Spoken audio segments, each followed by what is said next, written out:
Assalamualaikum warahmatullahi wabarakatuh. Saya atas nama Dito Nugraha Pratama, NIM saya 520071. Di sini saya berkuliah di Universitas Teknologi Yogyakarta di prodi jurusan Teknik Elektro kelas B. Mata kuliah ini yang itu pengukuran dan implementasi. Dosen pembimbingnya yaitu Pak Satyo Perhadi Sarjana Teknik. Di sini saya akan mempresentasikan sensor cahaya.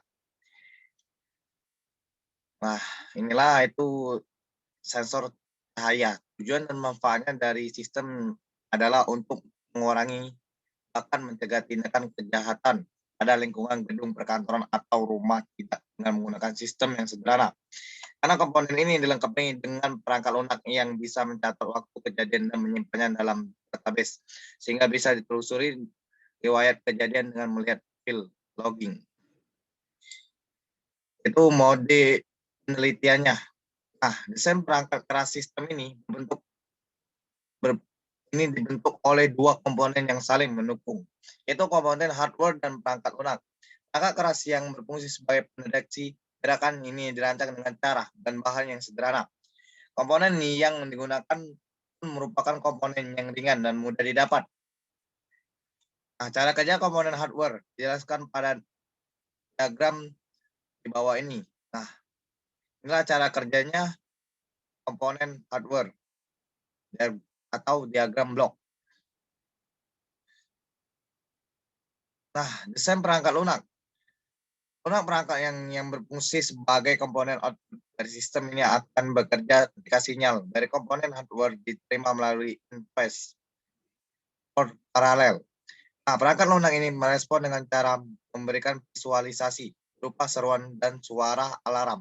Hal ini dimaksudkan untuk mengingatkan petugas keamanan yang sedang lengah. Nah, desain sistem keseluruhannya yaitu sesuai dengan nama infrared move detector. Alat ini bekerja dengan cara mendeteksi gerakan dengan menggunakan PIR AC7783R. Ketika gerakan terindiksi, alat ini mengirimkan tegangan dengan level high melalui impulse per paralel. Diagram blok desain sistem keseluruhan. Inilah diagram desain sistem keseluruhan atau blok. Pada bagian perangkat lunak, ada dua bagian utama yang bekerja dalam sistem ini, yaitu from 1 seperti pada gambar 4 di selanjutnya nanti, dan from yang berfungsi sebagai pengingat atau seruan. Nah, inilah gambar keadaan sebelum adanya gerakan terindeksi. Selanjutnya, ketika alat pendeteksi menerima sinyal adanya gerakan, maka from ini akan berubah menjadi seperti pada gambar 5 nanti. From ini berfungsi sebagai pengingat dan seruan bahwa alat mendeteksi adanya gerakan sehingga petugas keamanan yang berada di ruangan usaha keamanan bisa segera mengambil tindakan. Inilah gambar 5. Dan setelah ada gerakan yang terindeksi. Hasil uji coba dan pembahasan. Pengujian kepekaan sensor dilakukan dengan cara mencoba alat dengan dua suhu yang berbeda dan dalam intensitas cahaya yang berbeda. Maka pengujian alat dilakukan sebagai 4 kali. Pengujian dilakukan pada 4 kasus menghasilkan data-data sebagai berikut. Yaitu alat uji dalam ruangan AC suhu sekitar 32 derajat Celcius dan ruangan terang. Di tabel di bawah ini. Data hasil pengujian pada suhu 32 derajat Celcius dalam ruangan terang.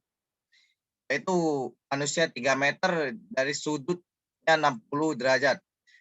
Besi 2 meter sudutnya 45 derajat. Sedangkan kayu 2 meter 45 derajat.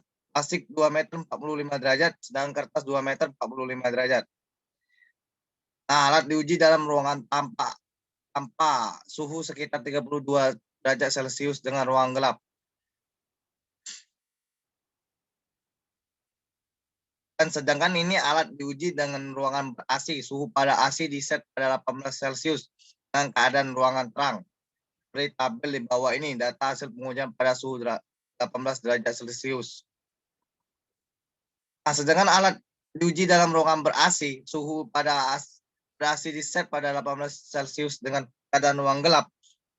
Tabel di bawah ini, data hasil pengujian pada suhu 18 derajat Celcius dengan ruang gelap. Sensor pendeteksi gerakan ini tidak pengaruh oleh perbedaan intensitas cahaya. Sekalipun keadaan dalam ruangan gelap, sensor ini tetap bisa mendeteksi gerakan seperti dalam keadaan ruang terang. Sensor gerakan ini terpengaruh oleh suhu. Sensor ini bisa bekerja lebih baik dalam keadaan suhu yang dingin atau dalam ruangan ber-AC. Jika keadaan ruang hangat, tekanan dari sensor ini akan berkurang. Akan perbedaan dalam pendeteksian dua objek yang berbeda. Ketika yang terindeksi adalah manusia, sensornya akan merespon.